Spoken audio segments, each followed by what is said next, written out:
My name is Emily. I'm 25 and I've been paralyzed from the waist down since I was 15. I still remember the afternoon sun filtering through the backyard pine trees, the way laughter rattled off our white clapboard house before everything changed. Back then, I believed my family would shield me from every storm. I believed their promises. I believed their love. But faith is fragile and trust can crack. Now, a decade later, I've learned that the people you lean on can be the very ones who break you sometimes without even realizing it. 15-year-old me was reckless and fearless. I thought I was invincible, speeding down suburban streets with my brother Tim blasting our favorite song so loud I could feel the bass thumping in my chest. The sun was bright wind whipping my hair through the open window. Mom teased Dad about his new tie in the passenger seat, and I laughed so hard I nearly fell out of the door. Did I ever imagine that freedom could be stolen in a single heartbeat? Of course not. Then it happened. The screech of tires, the shattering of glass, my own scream vanishing in the chaos. 1 second, we were flying down the road. The next, I was crumpled on the asphalt. When I awoke, a nurse was checking my vitals, her voice soft but urgent, the antiseptic scent heavy in the air. My legs felt like dead logs, numb as driftwood. I tried to move, but pain shot through me like lightning. I looked up at my mom's face, etched with fear. "Emily," she whispered, "you're okay." But nothing felt okay. The doctors confirmed the worst. A drunk driver had T-boned our car head-on. My spine was shattered, Mom's femur snapped. Dad had a concussion. Tim walked away bruised but alive. I learned that day what it means to lose everything in an instant, every plan, every dream, every sense of self gone. Our community rallied. Neighbors held bake sales on sweltering Saturdays, church groups auctioned off quilts, classmates organized charity concerts. They raised over $35,000 for my surgeries and rehab. My grandparents kicked in another $15,000. At 16, I was whisked off to a top rehab facility in another state, far from home, in a sterile room that smelled like hand sanitizer and hope dependent on strangers to wheel me around. I met kids younger than me who were terrified older patients who offered gentle encouragement, and I learned that resilience can be both a comfort and a burden. My parents hovered, signing every form, negotiating with insurance companies, promising me every possible modification. "This money's for you, Em," they'd say. "We're your guardians. We've got you." But turning 18 felt like a betrayal in disguise. I needed a new wheelchair. Mine was bent, squeaked under my weight, and the tires were nearly bald. I asked Dad for the funds. He looked at me over his glasses. "We'll see what's in the account," he said, voice clipped. Mom's eyes flicked to the 529 plan that covered my tuition like a scoreboard, reminding me to be grateful. "Don't push too hard," she warned, her voice tight. Going to college was my first real taste of independence. My dorm was tiny, bare walls, a single bed, fluorescent lights humming above late-night study sessions. I learned to navigate elevators when they broke, to ask strangers for help on ramps, to catch every bus on campus. I paid rent with my part-time job, juggled classes, and late-night spreadsheet marathons to track every penny. I would stay up past midnight, Excel open on my laptop, double-checking every cent. One night, when the power went out, I did math by candlelight, afraid I'd lose track of another dollar. That's when I realized finance had become my armor. Meanwhile, my parents poured money into a second house just down the road for Tim. "He needs a place after graduation," they said. They rented it out at a loss for 4 years. Whenever I drove past that blue shuttered house, my stomach flipped. That house was paid for with cash that should have been mine to ensure I could live independently, yet I was the one scraping by, patching armrests with duct tape. I didn't have proof, no statements in my name, no separate trust or UGMA. Just a gnawing doubt that twisted my gut. Why was my money fueling someone else's dream? Why did their excuses keep changing? Investment account, universal life policy, reimbursement fund, each story more confusing than the last.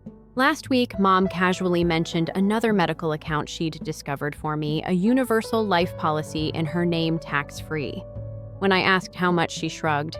"We're not sure," she said, "but you can request reimbursements up to $10,000 a year." After 7 years, that was it.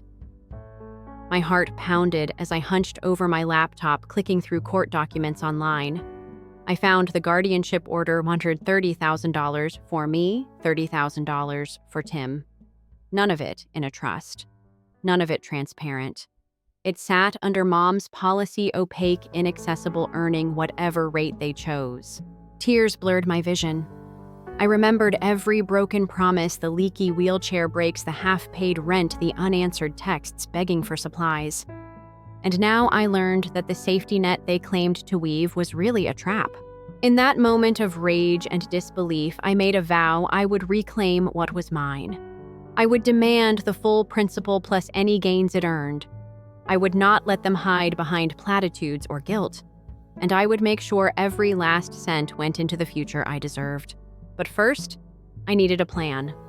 From the moment I turned 18, I felt an itch in the back of my mind, like a loose thread on an otherwise perfect sweater. College was exciting, late-night study sessions, my first paycheck, new friends.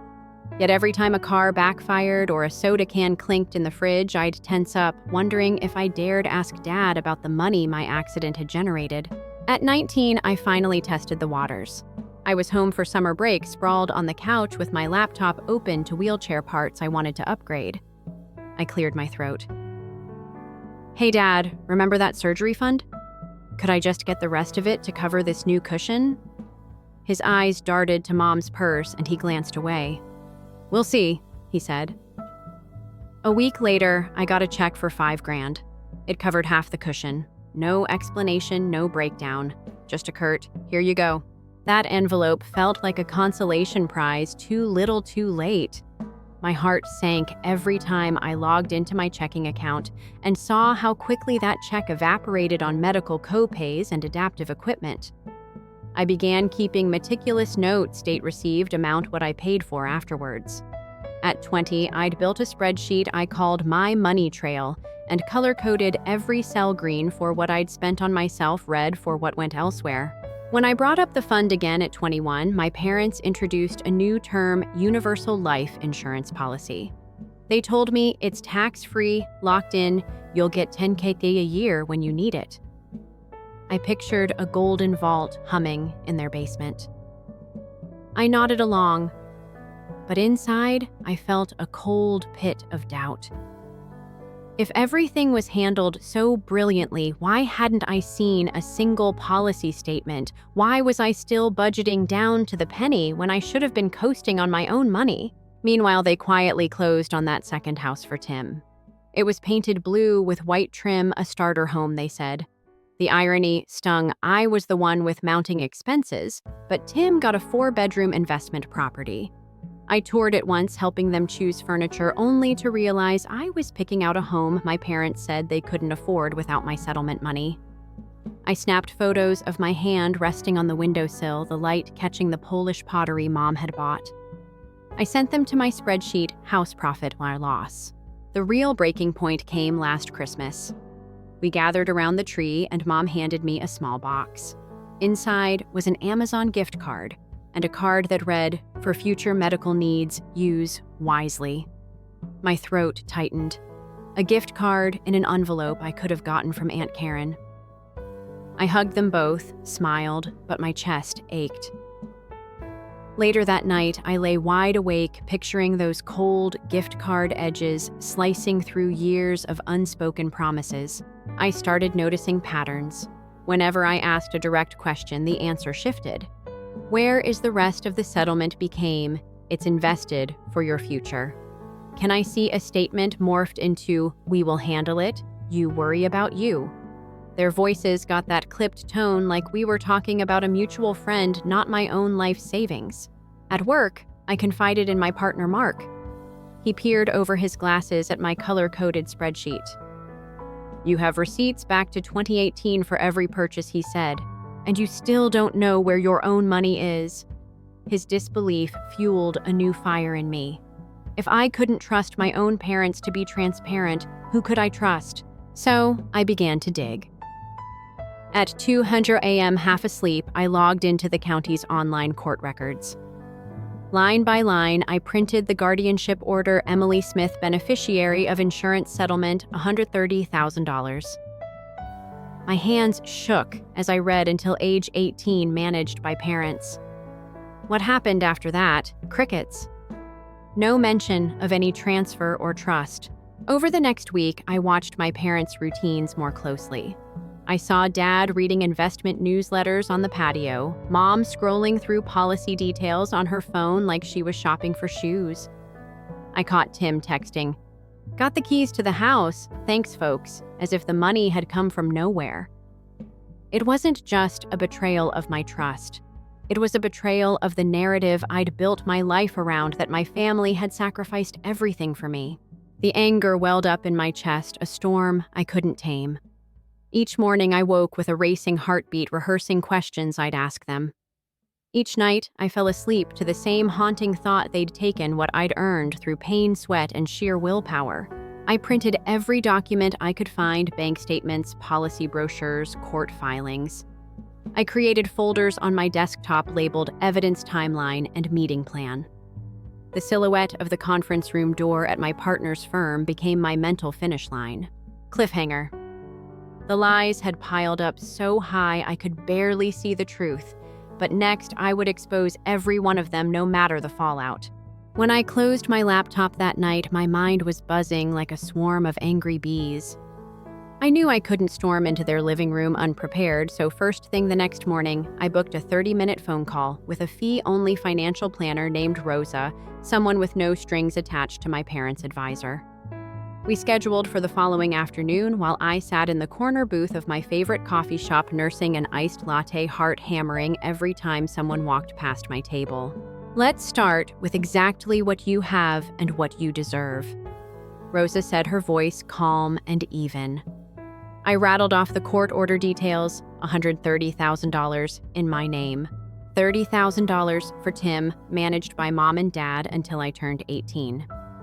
Then I told her about that universal life policy I'd just discovered, how it was hidden in my mom's name, tax-free, but completely opaque. She didn't bat an eye. Instead, she asked for screenshots of the policy statements I'd found online and led me through a quick calculation of 7 years of average S&P returns, right there on my napkin. By the end of the call, I had 3 key takeaways. Principal plus gains. I should ask for roughly $240,000, not just the original $130K. Roth IRA transfer. The cleanest way to move the money with minimal tax consequences. Written demand. A formal letter laying out the facts, citing fiduciary duty, and giving them a deadline. That evening, I pulled my phone off silent and texted my brother Tim, "Hey, got some news about the settlement. Can we chat tomorrow?" His quick reply, "Anything you need, call me," made my chest tighten. I needed allies, even if he'd been riding in that paid-for house for the last year. Next up, I called a boutique law firm I'd found through Yelp, small practice one attorney specializing in trusts and estates. Sarah, the lawyer, quoted me a flat $500 to draft a demand letter and outline my legal options if they refused. It felt like an investment in my sanity. We penciled in a sit-down for Friday afternoon. For the next 48 hours, I turned my apartment into mission control. On the coffee table sat 3 stacks of paper court documents, in one pile policy printouts in another, and my own financial timeline in the last. I taped Post-its to each stack: guardianship order, universal life policy, medical receipts, so I could grab them at a glance. My partner Mark peeked over my shoulder and said, "You're going to nail this." His confidence soothed the knots in my stomach. That night, I practiced my opening lines out loud. "Mom, Dad, I'm not here for money you've already spent. I'm here for what's left, plus the growth it's earned. I have the court order, the numbers, and the law on my side." My voice echoed off the bare walls. I hated how shaky it sounded, but I needed to own it. I spent an hour in front of the mirror, pacing, memorizing bullet points on a 3x5 card tucked in my back pocket. Early Friday, I emailed my parents. I'd like to discuss my insurance settlement and next steps. Let me know if you're available Friday at 4 p.m. at firm name conference room. It's neutral ground, and I'd like us all to feel comfortable. I watched their typing indicator for what felt like forever before seeing the reply. That works. We'll see you then. Just like that, the trap was set. All day, my phone buzzed with reminders, calendar alerts titled, "Meet Parents and Bring Evidence." I tried to focus on my work, but every spreadsheet I opened reminded me of the lies I'd uncovered. At 3 p.m., I changed out of my pajamas, threw on jeans and a blazer, and double-checked my stack of papers. My heart pounded so loudly I was sure Dad would hear it through the closed conference room door. On my drive over, I rehearsed my mental checklist documents check. Financial planner's notes check. Backup attorney on speed dial check. I'd even printed the Yelp review screenshot praising Sarah's trust law expertise just in case moms. But we thought we were doing what's best line popped up. When I walked into the sleek conference room, my parents were already there. Dad tapping a pen on the glass table, Mom scrolling her phone. Greg, their financial advisor, hovered in the corner. My stomach did a flip as I heard their polite hellos, but I was ready. I placed my folder on the table and slid it across crisp, organized, impossible to ignore. I want to start by thanking you for agreeing to meet. I've outlined my understanding of the court-appointed settlement and how it's been handled, plus my proposal for a clean transfer into a Roth IRA. I watched their faces tighten. In that moment, I wasn't just a daughter asking for money, I was the boardroom CEO, the judge and jury, the sum of every spreadsheet cell I'd ever entered. My pulse was steady, my voice was clear. Mini cliffhanger. They looked at each other, mouths opening and closing, and I knew the next words would decide everything. Would they finally give me my money, or would they force me to take them to court? I clicked off my phone's Do Not Disturb just before 4. My palms were slick, and every breath felt too loud in the quiet conference room. Dad was already there, shifting in his chair, forehead creased like he'd spent the afternoon worrying. Mom sat next to him, shoulders tense, clutching her purse. Greg hovered by the door, his tie askew. I set my folder on the table and opened it to the first page, the court guardianship order. This names you as guardians for my $130,000 settlement until I turned 18, I began, voice steady despite the tremor in my chest. But it doesn't say that afterwards you get to keep it in your own accounts forever. I tapped the signature line. That obligation continued as a fiduciary duty to me, not you. Dad's fingers drummed the table. Emily, we thought we were doing what's best. Thought isn't good enough, I interrupted, folding my arms. I've paid thousands out of my own pocket because you wouldn't release funds. I've bought my own medical supplies, spent nights budgeting by candlelight. Meanwhile, you used my money to buy a house for Tim. I slid a photo of the blue shuttered cottage across the glass. Mom's eyes flicked to it. She swallowed. Greg cleared his throat. Perhaps we can adjust the $10,000 annual stipend. Let's stop dancing, I said. I turned pages to my S&P return calculations. This money, had it been invested in a simple index fund, would be almost $240,000 today. You owe me principal plus gains. I felt a thrill as their faces went pale. Mom's fingers trembled on her purse strap. We only ever wanted to protect me, I echoed. By locking my funds in a policy I couldn't see. By giving me gift cards instead of real help. No. My heart hammering. I stood and pulled a second stack of papers toward me, receipts of every adaptive device I'd bought. Here's 5 years of invoices I covered myself from a seat cushion to home modifications. How many more pages of proof do you need? Dad's chair scraped. He stood, voice low. We can negotiate. We just don't want to trigger a huge tax bill. I nodded, as if he'd made a reasonable point. That's why I proposed a Roth IRA transfer. It's tax-free. I've already spoken with an independent planner. I slid Rosa's napkin math across. Greg's eyes darted to the numbers, then to Dad's face. Silence fell so heavy it felt like a weight pressing down on my lungs. I took a breath, softening my tone. This isn't a threat. It's an opportunity to do right by me, your daughter. I met Mom's eyes. I still love you. I just can't love being lied to." Mom's lip quivered. She glanced at Dad, then nodded. Dad rubbed his chin and cleared his throat. "Okay," he said, voice rough. "We'll transfer the funds." I let the tension drain out of my shoulders. Greg exhaled as if a storm had passed. Mom reached into her purse and pulled out a pen, her hand shaking. She signed a one-page memo agreeing to the transfer of $130,000 plus gains at a 7% annual rate into my Roth IRA within 30 days. Dad signed below. As they pushed the papers toward me, I felt a surge, a mixture of relief, vindication, and the bitter aftertaste of betrayal. I folded the memo and tucked it into my folder. "Thank you," I said quietly. It wasn't an apology, just a recognition that we'd crossed into a new chapter. On the drive home, the city lights blurred. I called Rosa to confirm next steps for the IRA setup.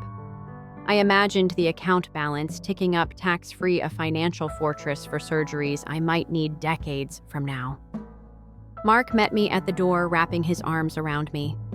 I let myself cry a little tears that tasted like freedom.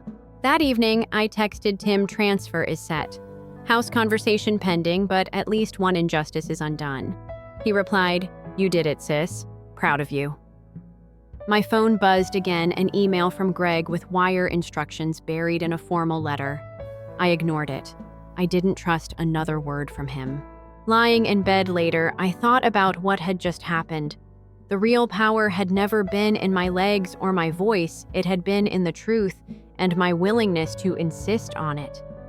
I'd taken my worst fear, confronting the people I love, and turned it into a victory.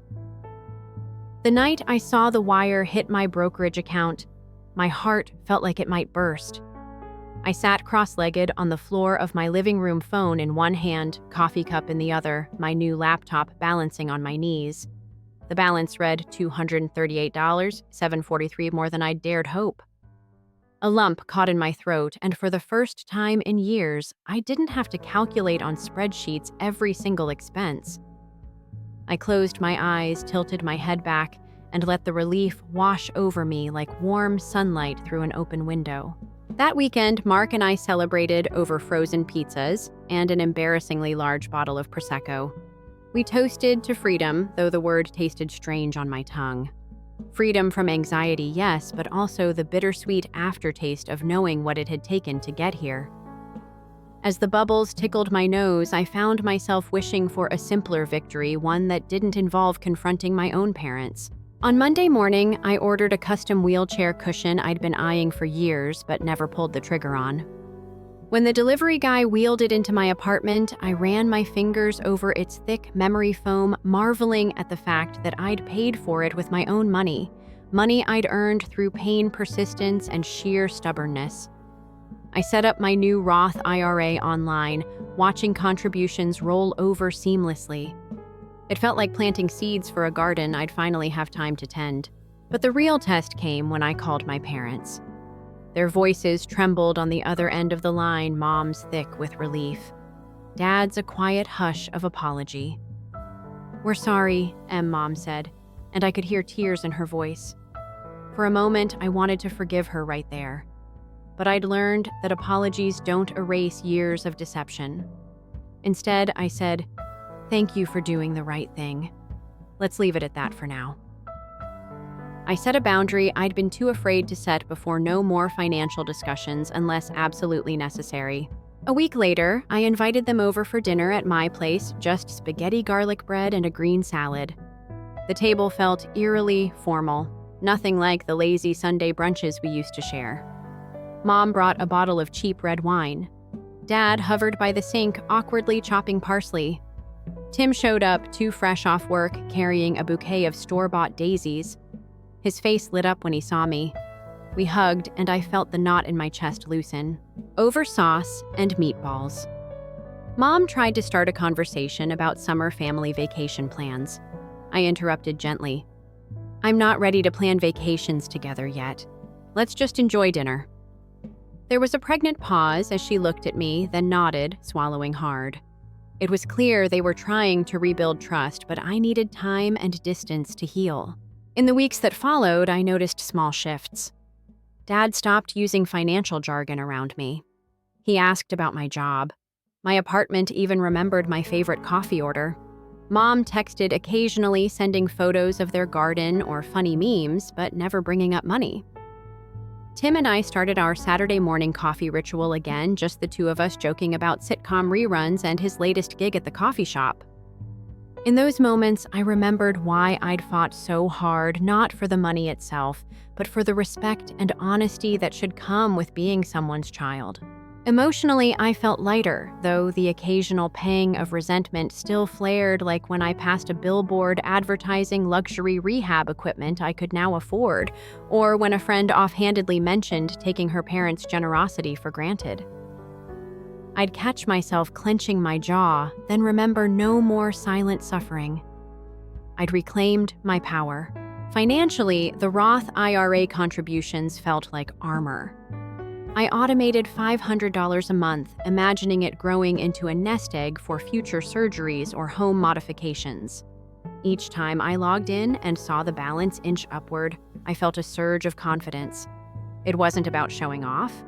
It was about knowing that if the road ahead got rough, I had a cushion, a literal and figurative one. But the biggest change was in me. I no longer shrank when someone mentioned money. I spoke up in meetings at work, asked for raises without hesitation, and stopped apologizing for tracking every dime. I even started a small blog detailing my journey, how I navigated medical debt, parental deception, and the complex emotions that followed.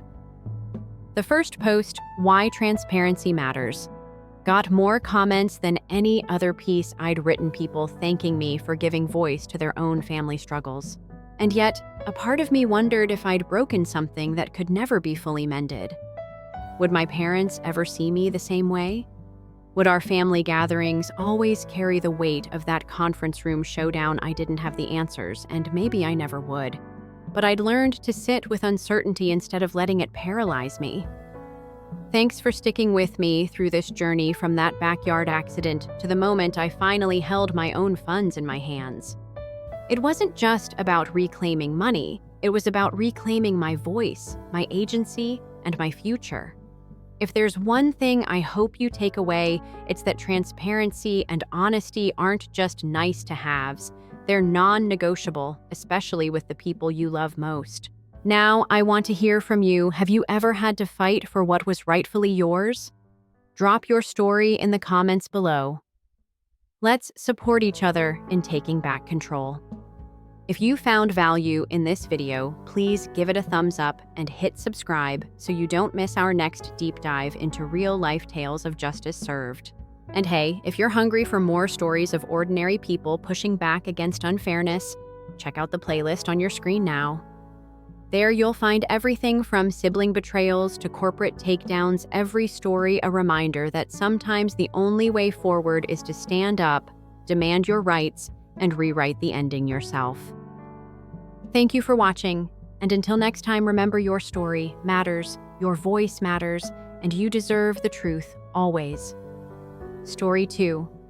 For my mother's birthday, my daughter Ella spent 3 days cooking a 3-course meal for 23 guests. She made a seasonal menu from scratch and practiced the rosettes on the cake twice. She curled her hair and double-checked the vegan options before the sun rose that morning. By late afternoon, the dining room looked like it belonged in a magazine, and the house smelled of roasted garlic and thyme. 10 minutes prior to the scheduled arrival of guests, I received the text. Plans have changed. The Laurel is where we're having dinner. Only adults. There is no punctuation. Don't apologize. Ella didn't yell. She didn't cry. Then no. With her hands still covered in sugar, she stood by her cake and blinked excessively.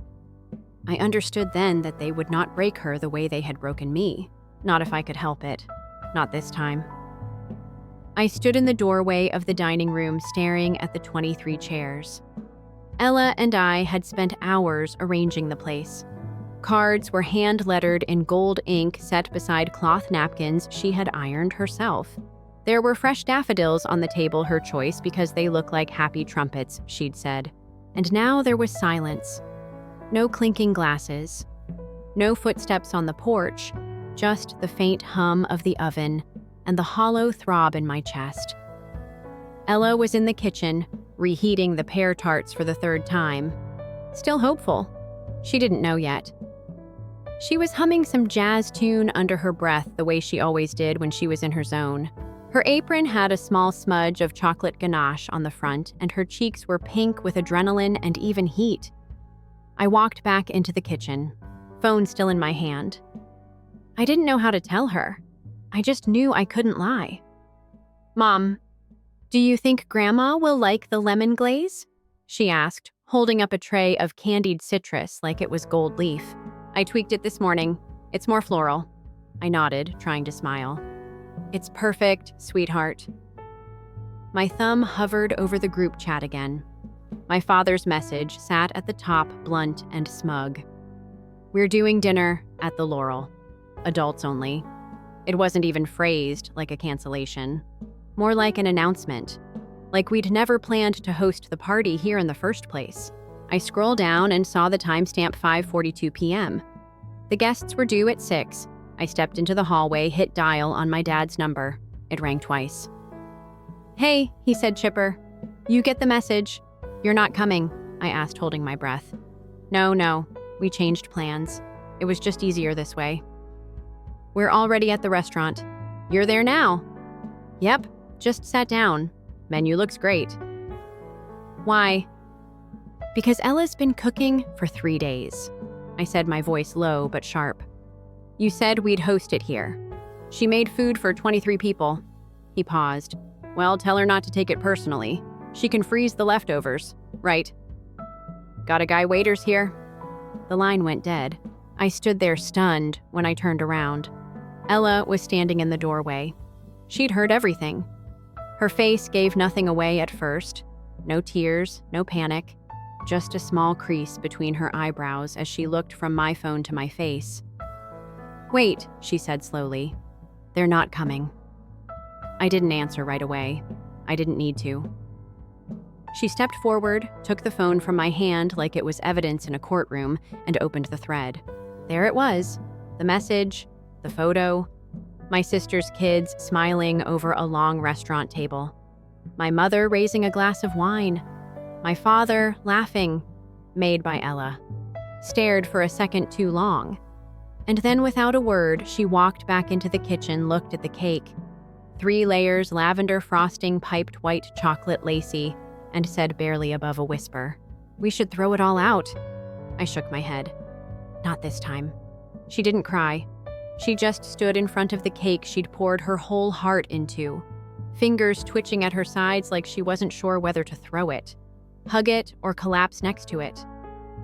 I watched her breathe, too shallow, too fast. Her shoulders moved, but her face stayed still. That kind of quiet. It breaks you more than sobbing ever could. I took a step forward. "Ella, I'm fine," she said too quickly. "It's just food, right?" No, it wasn't. It was 3 days of preparation. It was the hand-whipped ganache, the individual dietary adjustments. She researched until midnight. It was the sugar-free pear tart she made just for Grandma's diabetic neighbor. Even though that neighbor hadn't RSVP'd, it was all the, "Do you think they'll like it?" questions. She asked me every night. I called my mother next. It rang once. "Hello?" She answered, bright as ever. "Did you really just not come?" I asked. There was a sigh. "Claire, don't start. We planned this for weeks." "Ella, we just thought it would be more convenient." She cut in, and honestly, we didn't want to risk anyone getting sick. I mean, she's 17. She's not 5. I snapped. She's trained. She sanitized everything. She even wore gloves while pleading. "Well, it's sweet," she replied, "but it's not real cooking. Not like at a restaurant." I hung up before I screamed. Then I called my sister. Not because I expected better, but because I hoped maybe, just maybe, she'd been left out of the decision. She hadn't. "Claire," she said with a mock, gentle tone, "don't guilt everyone over this. Ella is being dramatic. She's 17. She needs to learn. Not everything's about her. She made food, sure, but we didn't want to be her test subjects. Test subjects. The words landed like glass in my mouth. I hung up on her too. In the kitchen, Ella was still trying to hold it together. She was adjusting the lighting on the dimmer switch, like any of it still mattered. "Do you think it's too warm in here?" she asked, her voice to light. I didn't want it to feel like fake fancy, but also not like cafeteria. She turned to me. I guess my face gave me away. Her eyes followed my hand. She took my phone before I could stop her. She read the thread, saw the picture. My sister's kids, both teenagers, not exactly toddlers, already halfway through their steaks. My mother's hair blown out for the occasion. My dad's smiling with a full glass of Cabernet. Her expression didn't crack at first, then her shoulders did. And finally, her face. Not with a scream, not with a breakdown. Her whole expression just folded in on itself like someone had quietly deflated her from the inside. She set the phone down gently like it might shatter if it hit too hard. Then she looked at the cake she made from scratch. The one with candied violets she sugared by hand. The one she practiced on for different dummies before getting the piping. Just right, I thought. She started, then stopped. I thought they'd at least try it. I walked toward her, arms open, but she stepped back, and in that moment, watching my daughter shrink in her own kitchen in her own dream, I felt something rise in me I hadn't felt in years. Resolve. They weren't just rejecting her food, they were rejecting her. And they weren't going to get away with it. Not again. The kitchen smelled like lemon zest, brown butter, and something floral. Maybe the lavender syrup Ella had steeped overnight. It should have smelled like celebration. Instead, it felt like a memorial for something unspoken. She'd gone quiet, wiping the counter for the third time, even though it was spotless. I wanted to say something comforting. I wanted to fix it, but I couldn't lean out to her. Not anymore. So I just stood there and watched her fold the same dish towel over and over, her hands moving with practiced purpose. Her mind clearly elsewhere. And in that stillness, I was 12 again. My sister Allison twirling in the living room in her recital dress, gold sequins and white ballet flats. My mother clapped like she was watching Swan Lake at Lincoln Center. I sat on the couch beside a disassembled transistor radio, grease on my fingers. When I tried to show my parents how I'd rebuilt it to work better than before. My dad said, "That's nice, Claire, but don't get your hands dirty before dinner." Allison got trophies. I got warnings when she asked for dance classes. They paid in advance for the whole year. When I asked for a leather working course, they said, "We don't have the money." I built a business out of it. Years later, a modest home goods store in downtown Asheville. My husband carves wood. I do the design and finishing. It's honest work, meaningful. We make enough to live comfortably. My parents still call it your little craft thing. Allison, meanwhile, has 2 degrees and no job. She floats from city to city like a feather with no wind. When her apartment flooded last spring, guess who covered the repairs? Me. They never thanked me, just said, "We knew you'd come through." My family treats my stability like a communal emergency fund. They treat my daughter like a sideshow. But Ella, she's different. She's what I might have been if someone had told me my hands weren't just good for holding napkins. She reads restaurant reviews like scripture studies, plating techniques with the intensity of a surgeon. She once cried because her hollandaise sauce lacked emotional structure. I still don't know what that means, but I love her for it. She doesn't just want to cook, she needs to. It's how she breathes. Her dream is to get into the culinary program at Charleston Culinary Academy. She reads their website once a week, like it's a love letter. And like me, she's surrounded by people who try to shrink that dream until it fits inside a polite conversation. She'll grow out of it. It's a cute hobby. She's too sensitive to work in kitchens, but she doesn't shrink. She learns, she adapts, she burns things and remakes them.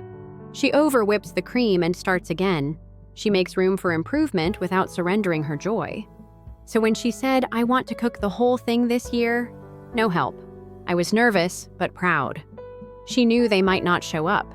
She knew they could be cruel, but she tried anyway. She wanted to show them what she could do, and they didn't even look. Now she stood in a room full of empty chairs, her masterpiece untouched. a silence louder than any insult echoing between each centerpiece. They thought they could erase her, but I'd been erased once before. I wasn't about to let it happen to her. I don't know what flipped the switch inside me. Maybe it was the way Ella whispered, "Let's just throw it all out," like she was trying to erase her own memory before it solidified into pain.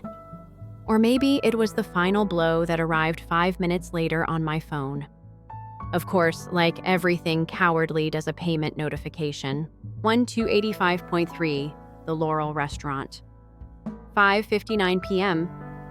My business card, the one I used to cover emergency family costs. Water heaters, plane tickets, dental copays. The card they weren't supposed to have anymore. They had used my money to pay for the dinner that replaced my daughter's. I stared at the screen, still holding the tart crust Ella had made that morning, and I laughed. Not because it was funny, because if I didn't, I would have shattered something. They hadn't just skipped her.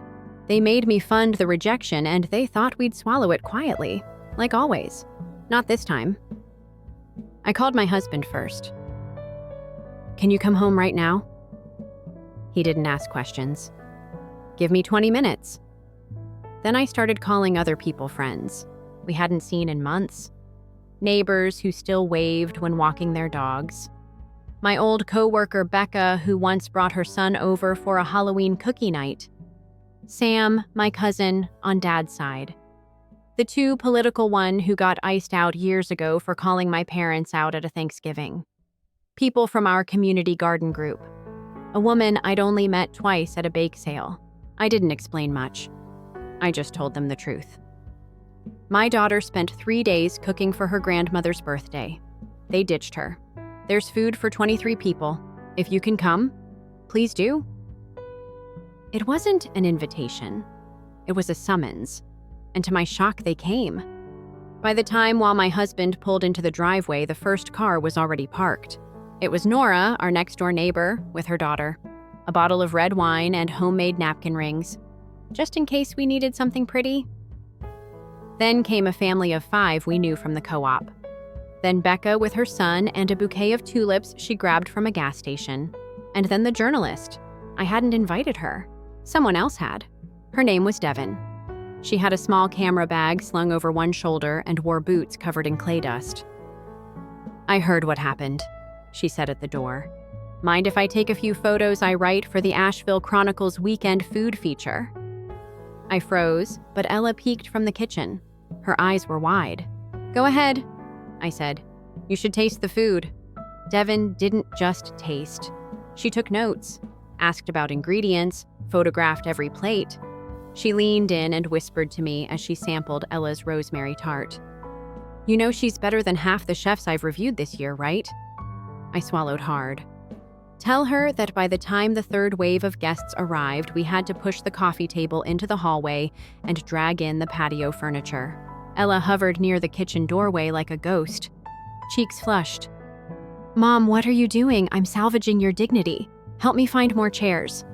She stared at me like I'd lost my mind, but she didn't say no.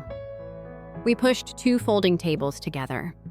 I unfolded her printed menus, and just before she disappeared into the kitchen to re-warm the main course, I looked her straight in the eye and said, "You cooked." They walked.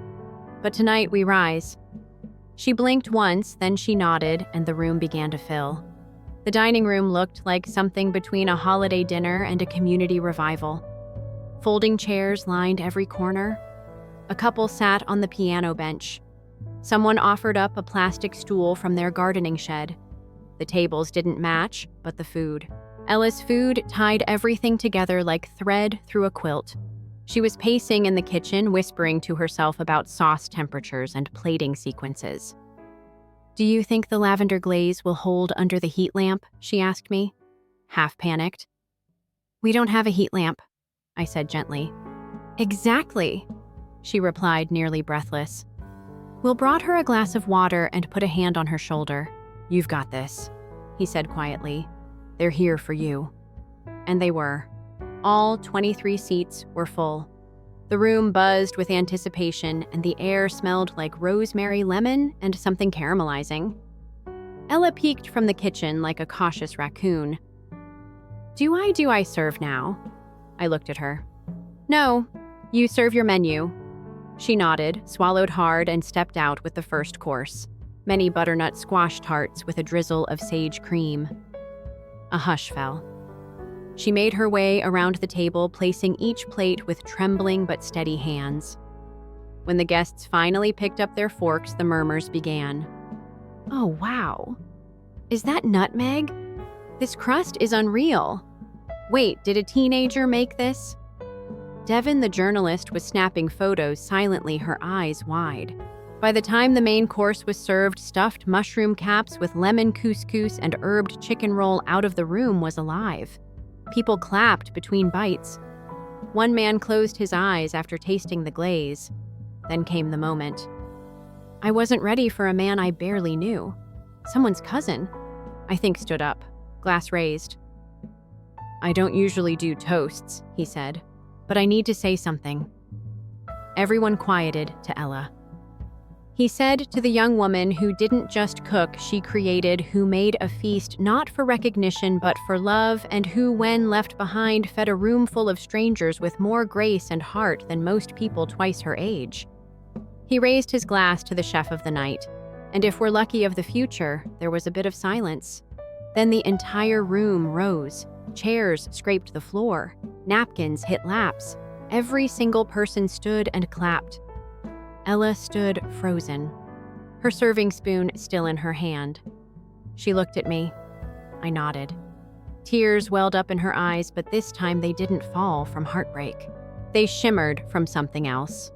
Pride. Someone brought out a store-bought cake. Last-minute backup, clearly, but the crowd insisted Ella cut her own. The cake was a masterpiece.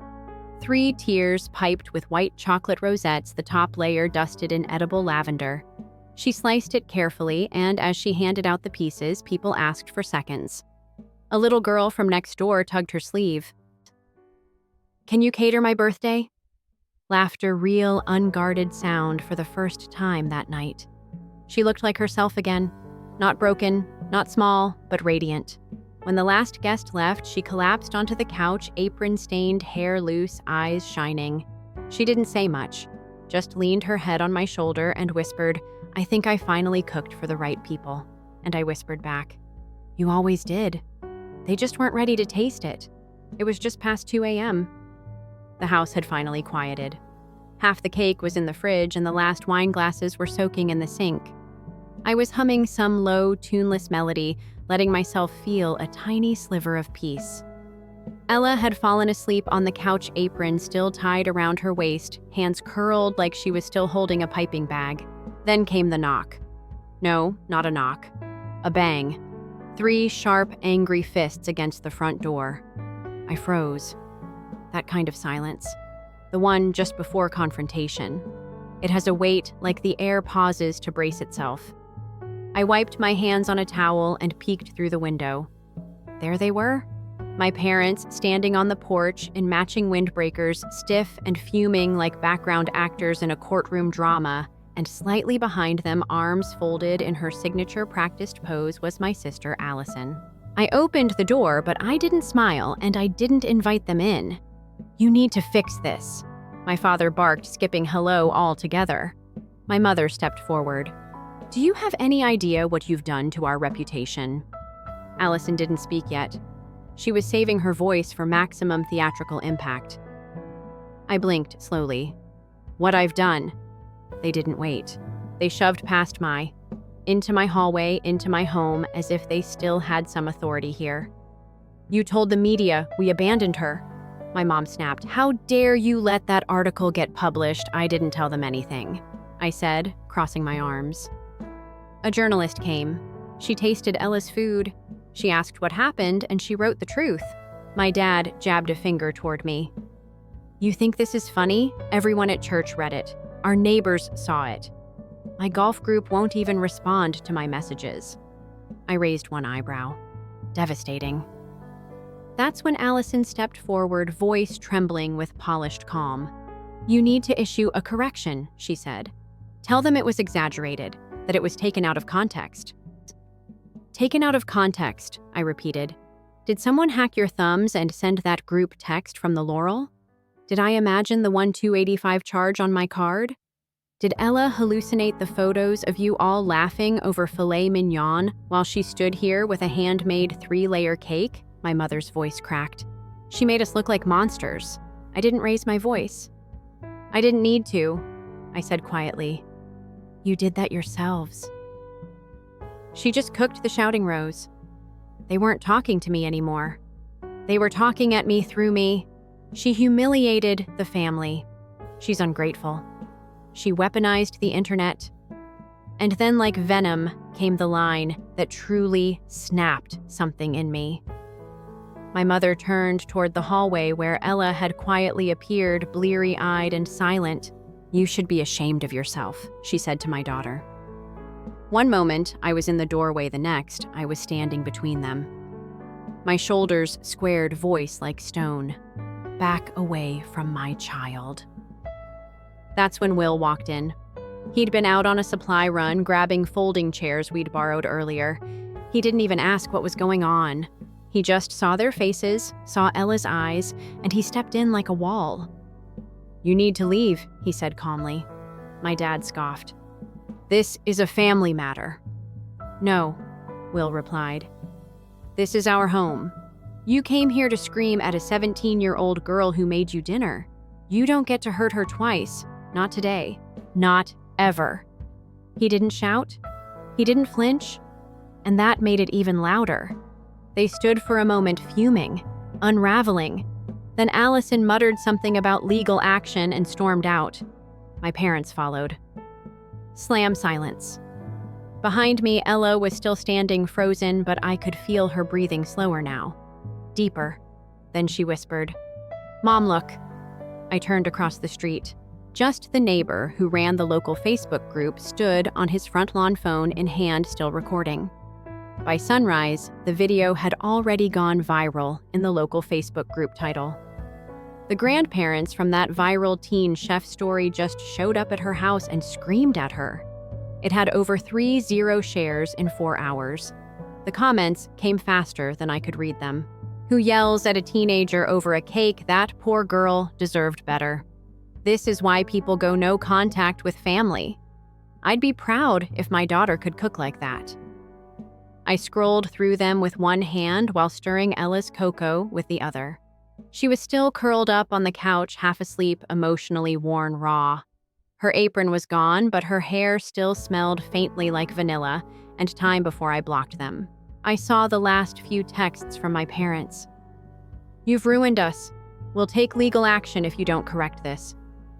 This is elder abuse. Elder abuse. Because I let the world see the truth. I didn't reply. I blocked all 3. Mom, Dad, and Allison, along with the group chat they used to control. Then I did one more thing. I deleted the credit card they'd used from my business account. That particular betrayal would never happen again. Instead of ranting online, I posted a single line. We stand by every word, and we're done protecting people who hurt our daughter. I expected backlash. What I got was support. Friends from college I hadn't heard from in years sent messages of encouragement. A chef from a small bistro in town emailed Ella and invited her to do a stage in their kitchen over the summer. A representative from Charleston Culinary Academy's very program likes to whisper about left a comment under the article. We've heard of Ella. We'll be watching her journey. Ella didn't say much at first. She just blinked at the screen, rereading the comment over and over like it might vanish if she stopped. Then she whispered, they saw me, and that broke me. Not in the way I'd broken before. Quiet. Polite, invisible, but in the way you break when something too good to be real actually is. When all the pain, the rejection, the buried hurt, it suddenly becomes the soil for something better. We didn't celebrate, not yet, but we finally exhaled. Fast forward 1 year. Ella got in, not just to any program, but to the one she thought was impossible. Charleston Culinary Academy, full ride, first-year student, but already taking private orders, dinners, wedding tastings, and seasonal boxes. Her food blog is thriving. Recipes, photos, videos. She has real followers now. People who see her, people who taste what she feels. She never reached out to my parents again. Neither did I.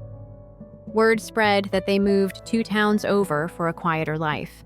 They told someone. Truth was, too many people had stopped inviting them to things. Too many sudden schedule changes from old friends. Too many new people who'd already read the article. They thought silence was power. They thought guilt was currency. But Ella took the quiet they gave her and filled it with flavor, with motion, with vision, with self-worth. They never said sorry.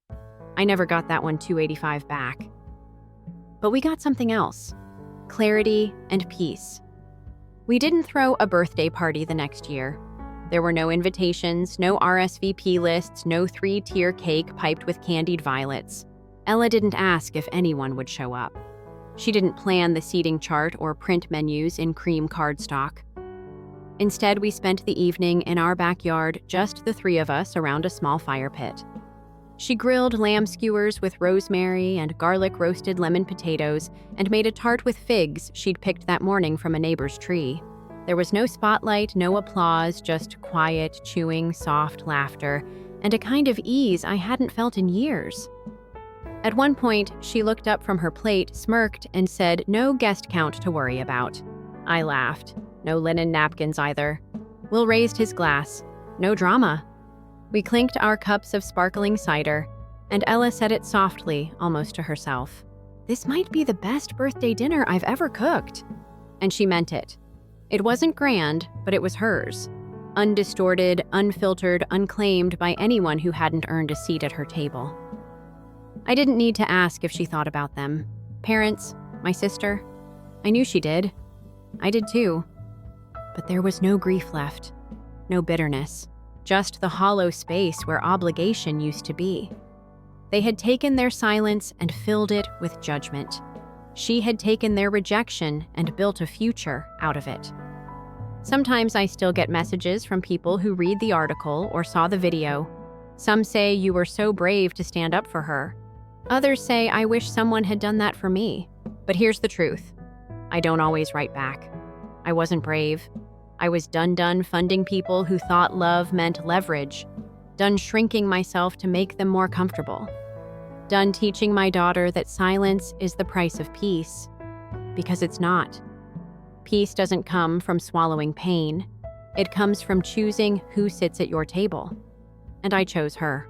Ella, my daughter, my second chance, my karmic echo, my joy. She didn't just survive the moment they erased her. She rewrote herself in frosting, fire, and flour. And I got to watch her do it. 1 year later, she still hasn't unblocked them. Neither have I. They never called again, never asked for reconciliation. They wanted to move on, but not to make amends, just to rewrite their part of the story. But it's not their story anymore. It's hers. And now every time she stands behind a counter or sends out a dish with her name printed on the card, she claims it again. Quietly. Completely. So no, we didn't celebrate a birthday that year, but we did mark something far more sacred. The moment my daughter cooked for people who saw her the day she stopped asking to be included and built her own table instead. And if you're wondering would I do it all again, yes. Every dish, every chair, every single scar. Because I didn't just stand up for her. I stood beside her. And I'll keep doing it as long as I live. Story 3. They spent 8 years lying to me. Make use of my name, my future, and my goals. As if it didn't exist. Just so I could work double shifts to keep the lights on and my sister could enjoy champagne in Paris. Rachel is my name. And you're viewing this from wherever you are. Remain with me. Have you ever noticed that none of the people in a room full of your blood relatives ever truly liked you? In our family, Christmas dinner was always a performance. Crystal plates, sparkling lights. The sound of laughter was a bit too loud. However, something broke through the illusion that year. Grandma said it in jest, lifting her wine glass. I blinked, good thing your parents paid off those student loans. I hovered my fork in midair. Which loans? Slowly, I said. My sophomore year, I left school. Tuition was out of my price range. Mom's hand shook. The glass of wine tilted. On the white tablecloth, a huge crimson stain blossomed. There was a tremendous clatter when Dad's fork fell out of his grasp. Quiet, as if everyone in the room was holding their breath. With a sly smile, my uncle remarked, "That was your job, wasn't it?" I was so overcome with humiliation that I was unable to speak. My ears were buzzing. Grandma. Her smile was gone as quickly as a light switch. Her piercing gaze shifted to my mom. "Ever since Rachel became 18, I have provided you $50,000 a year." The calmness of her voice cut through the atmosphere. Mom's murmur broke. "Mom, don't please. According to Grandma, that is quite lawful. Debt is chilly." She said, "I want everyone to hear this." Brian's new BMW and Ava's honeymoon in Paris were both paid for using that money. Then she gave me a direct glance. "You didn't get a dime." I refrained from crying. I simply nodded. Then, with my heart broken and my knees trembling, I stood up and thanked you for finally letting me know that I was never one of them. The wintry breeze outside felt warmer than the air inside that house as I left that long table of stolen futures and liars. They only woke me awake, but they believed they had broken me. That night, I didn't get any sleep. I lay on my studio apartment's tiny mattress, gazing up at the ceiling as if it were demanding answers. Not a tree, no presents, only the hum of my tiny refrigerator and the pain in my chest from the betrayal. They could have saved me $50,000 a year. They chose to utilize my life as a blank check instead. I reflected about the year I left school. How, when my financial aid failed, I informed my mother that I couldn't pay for my tuition. "Well, perhaps college isn't for everyone," she murmured. I recall her saying that as if she were being helpful to me. I recall Ava sharing sunset pictures from the Amalfi Coast with the hashtag #newlywedbliss, and Brian driving that brand new BMW in the driveway when I got home from a late shift at Waffle House. I used to convince myself that they deserved it, but perhaps I wasn't trying hard enough and was the one who failed. Now, however, I saw the reality now. Using my bones, they constructed a castle and gave the keys to another person. I went to the public library the following day, got on one of the outdated desktop computers, and got to work digging. I had no money at all. There were no connections for me. However, they never imagined that I would discover the truth about something. I asked for my student loan documents, verified every award, and looked into every financial transaction associated with my name. Grandma had established a trust when I was a baby, and it was paid out in yearly increments beginning the year I reached 18, each designated for school and going via my parents. Every dollar that is lost gets redistributed. Lied. Everything was printed by me, each and every withdrawal deposit and receipt. I then went to Grandma's place via bus. Still wearing her hair in curlers, she opened the door in her housecoat. However, she silently moved aside when she noticed the manila packet in my hand. One by one, I spread out the pages on her kitchen table. She remained silent, just sat there, hands shaking, eyes searching. "I trusted them," she replied, looking up after a long silence. Then she broke off. "I was informed that you were studying in Switzerland." I gave one harsh, bitter chuckle. The closest I came to Switzerland was when I searched for the image of the Swiss flag for my second job's break room. Like a grandmother who realizes her blood was betrayed, her expression went to stone, and I knew right then that she was not angry. Grandma moved like she was under a spell.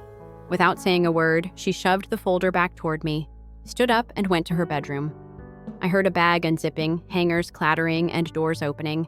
When she returned outside, she had taken off her curlers. Just a face that could cut through glass and a black cloak.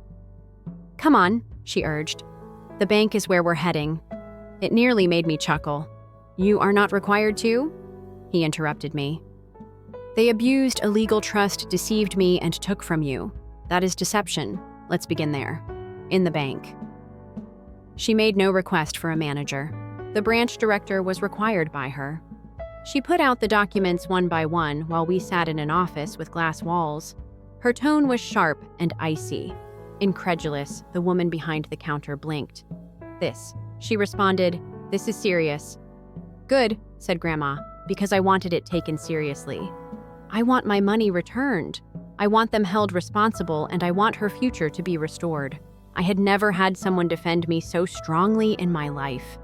That day, they didn't report anything to the police. They filed 2 lawsuits, one for fraudulent deception and the other for breach of trust. Grandma wasn't finished, though. She contacted her estate attorney who had first assisted her in creating the trust.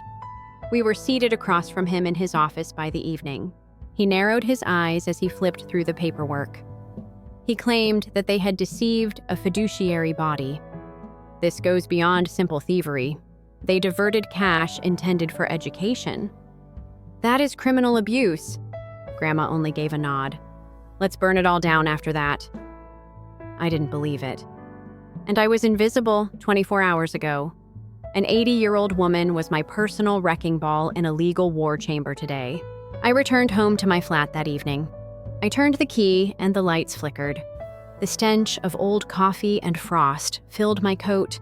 However, my heart didn't feel heavy for once. It had the feel of a weapon. I gazed at the image of myself in the mirror, dry lips and dark circles. However, I had a fire in my eyes that I hadn't had since I was 17. They expected me to remain silent, but I continued to clean floors and smile despite my damaged teeth. They were about to find out, though. They silently buried the daughter, was the one who walked back with her fists clenched in thunder. It was all different by New Year's Day.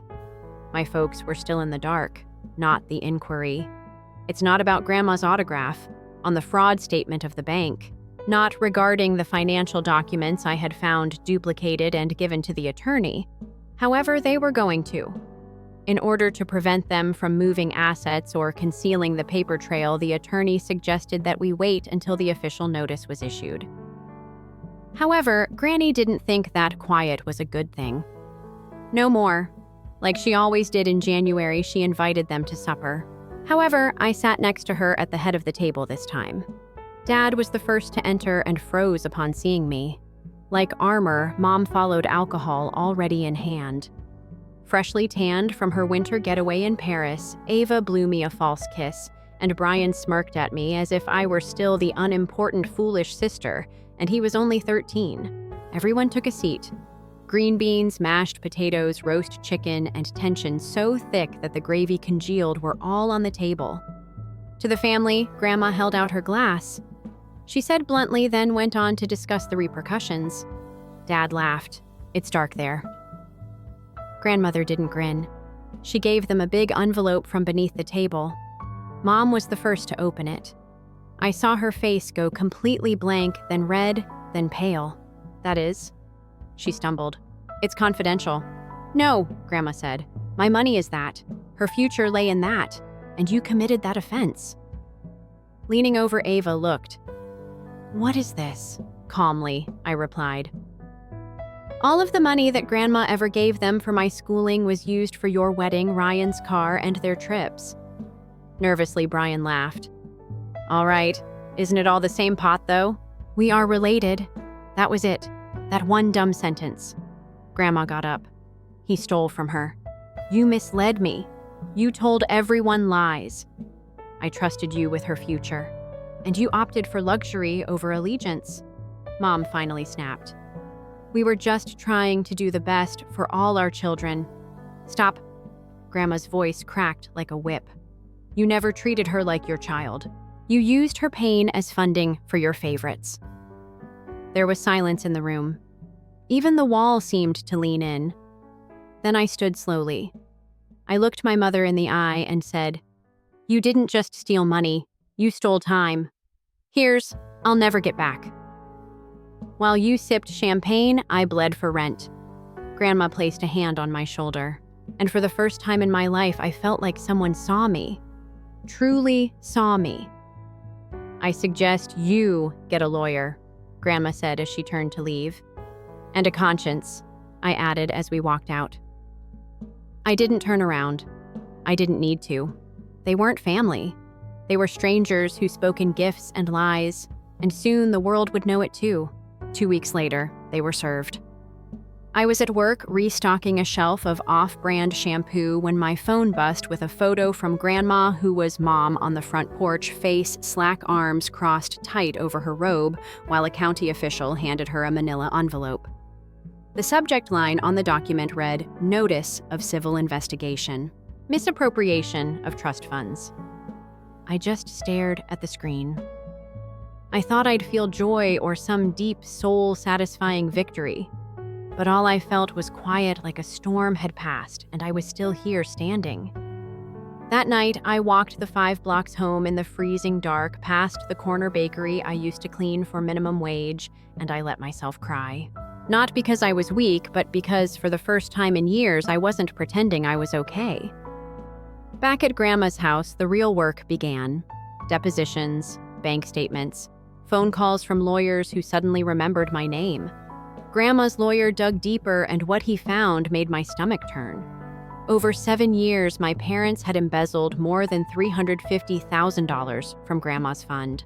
Enough to buy my sister 2 honeymoons, to send my brother to private golf school, and to throw themselves for luxury cruises. The entire time I was taking the night shift at a gas station, skipping meals, drinking tap water, and rationing my asthma inhaler, all while they smiled at holiday dinners like they hadn't gutted my future. Then came the press. Somehow, the story leaked. A retired educator reveals a family's startling financial betrayal. My colleagues began to whisper. I got strange looks from customers. A man inquired, "I take it you're the girl in the article whose parents I didn't respond to." I simply said, "Have a nice night," while scanning his toothpaste. But I never forgot that moment. It was because I didn't flinch, not because of what he said.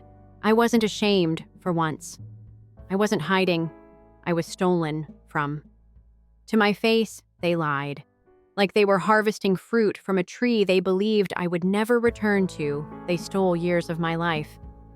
I was still breathing, though, continuing to rise. Finally, the entire world was watching this time. The girl they left behind was no longer merely getting by. He was going to prevail. On a Tuesday, everything fell apart. My mother called first to plead not to apologize. Like old glass, her voice broke through the line. "Would you please speak with Grandma? Our accounts are being frozen by her. Nothing is accessible to us." I sat there looking at my instant coffee as if it were the only thing that kept me warm, and I spoke with the composure of someone who has been hurt for a long time. "He paid for your vacations with my future. You have no right to request favors from me." After a moment of silence, she whispered, "It was never personal, though." I laughed at that. The icy void. He took away my education, my chances, and my name. And you handed them to people who didn't do a thing. It was very personal because of you. Take. She didn't give another call.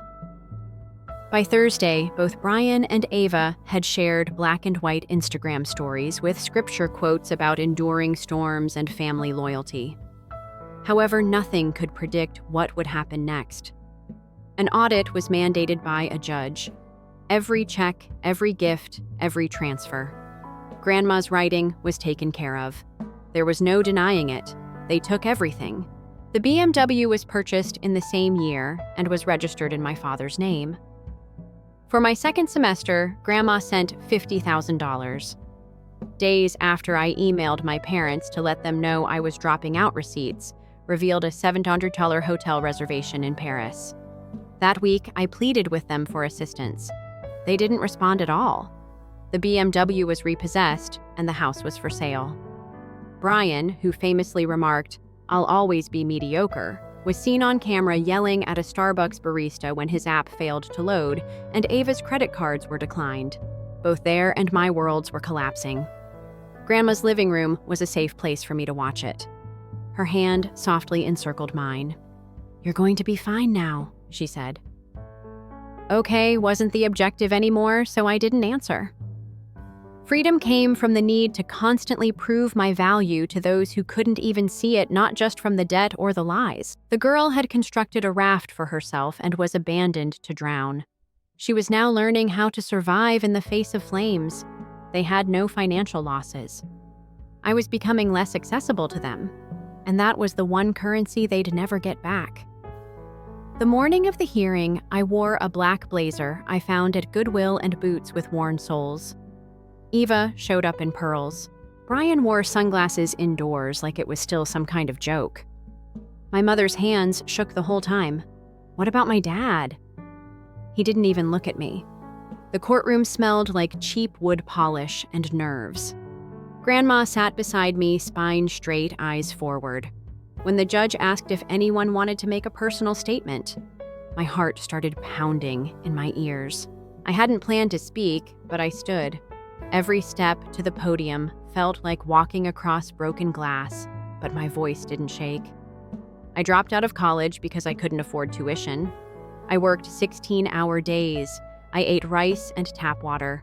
I missed doctor's appointments because I couldn't pay the copay. I begged my parents for help and got silence. Meanwhile, they were using money that was meant for me to send my siblings on international vacations. I paused. They didn't just steal from me. They made me believe I wasn't worth saving.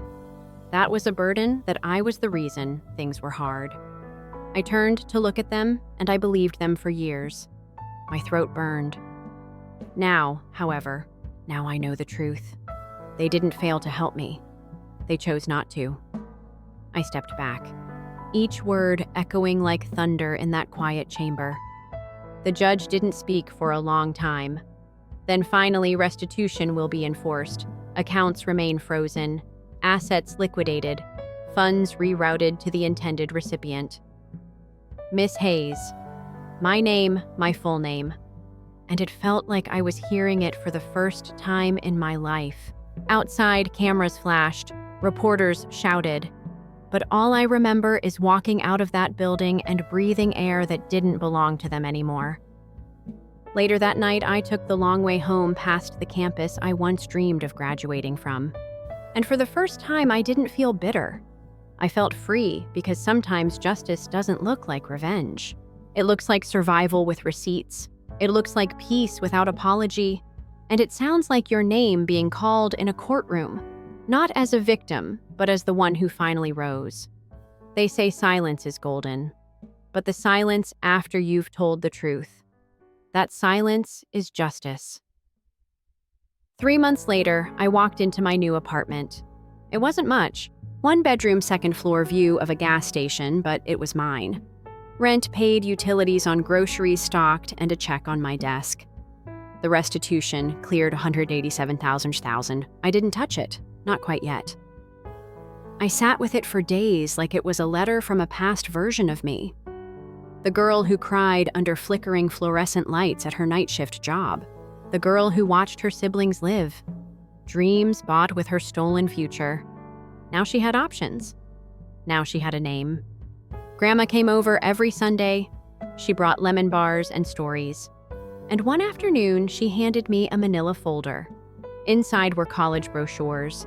She said, if you ever want to try again, I'll be your co-signer this time. I refrained from crying. I just nodded because we both knew.